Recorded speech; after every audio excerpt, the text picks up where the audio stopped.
All right, our next story comes from cybersecuritynews.com, and the title here is Hackers Exploiting Companies' Google Ads Accounts to Serve Malicious Ads. Now, I've noticed you're listening to our show with your ad blocker on. Don't you want to support our show? Can't you please turn your ad blocker off? No. That's right.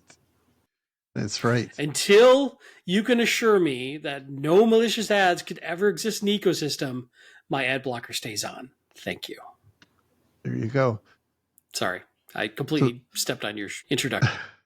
So the story here is that there's a new trend emerging where criminals are targeting the Google ad accounts of legitimate companies. They're taking over those accounts and they're replacing the company's legitimate ads with their own ads that are malicious in some nature. And while that sounds not incredibly complicated, the way that they perpetrate this is a little more advanced. They are first configuring the ads in such a way that is difficult for Google to detect that they are in fact malicious. They're using multiple steps. They're using some code that detects if the origin of the request for the ad is coming from, let's say, a bot like a Google bot or certain geographies. They will actually present a real ad, a legitimate ad, and they'll limit the malicious ads to only what they believe to be their target, the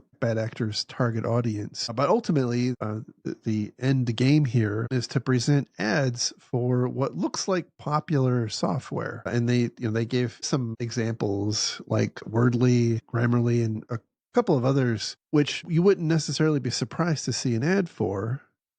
But if you go and you click on it, you are presented with a legitimate looking site. It would appear to you to be a legitimate site.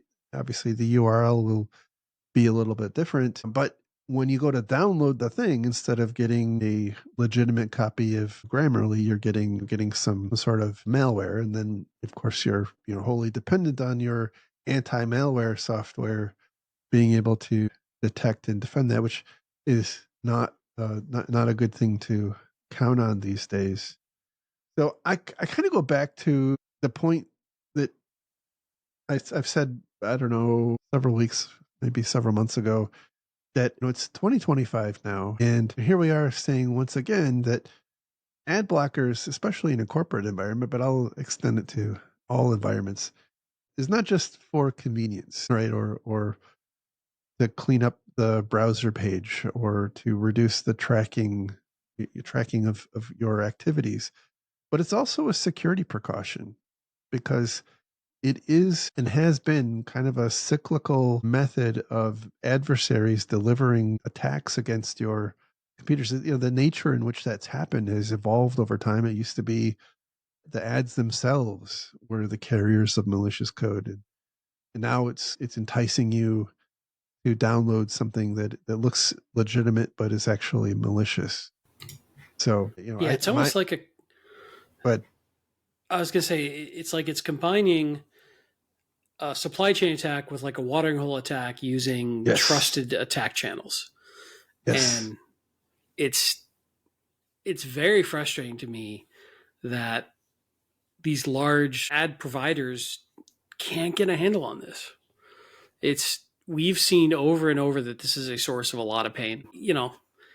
At some point, I know you can't stop all bad actors and whatnot, but this is just such a common attack profile that it makes you wonder if Google's like, man, there's just an acceptable amount of risk we're willing to accept because it's too expensive or too hard to stop it. So, sorry. And I suspect it's difficult to definitively track back the source of the infection in all instances, unless you have, some attribution like this particular article. But it's like there's two victims here. There's the company whose ad account got taken over because they're paying real money for an adversary to display malicious ads to the other class of victims. Which also hurts their brand reputation. Right. And Yeah. meanwhile, Google And is like, just send me more money. oh, you need to sign up for this class of service where we'll protect you for that. What's interesting to me too is so usually these start with some sort of phishing attack against whoever's running the Google Ads Mm-hmm. account. Typically, these are not highly technical people. They're usually not people in the IT department. They're usually like marketing folks or non-technical folks. So they're less likely to know that this risk exists. They're less likely to have strong two-factor authentication enabled. This is one of those things where IT and security departments probably need to dig a little deeper into these non-technical areas and try to help those departments with, for lack of a better term, requirements to turn on these additional security protocols, which may seem like such a pain in a hassle for something that seems like such low risk. But we keep seeing these things that are seemingly low risk, that are not centrally managed, be an avenue for this sort of supply chain attack. So, I mean, as much as it sucks, it almost makes me think if you're a company of any size, you've got to mandate everybody use every two factor they can to at least make this harder. Now that that is foolproof, we see plenty of new attack techniques that are built to get around multi-factor authentication, but it makes it harder, right? And this stuff is so simple when it's just a single factor and it's a single fish that is usually going towards less technical people who don't necessarily even know the sensitivity of what they're dealing with because it's not their core competency. So I don't know. It feels like there's so many small little areas that can get you bit if you don't run it just right. Yeah, I agree. And then on the consumer side, on the web browser side, it's also getting to be a little bit challenging because certain sites like YouTube won't let you. They just won't work if you run an ad blocker that actually blocks ads that they display. And I think we're starting to see more and more sites innovating in that direction. But at the same time, it's becoming perilous, especially from the perspective of an enterprise. And it's certainly an issue for individual people and consumers, but people and consumers are going to make their own choices, which often won't be fully informed.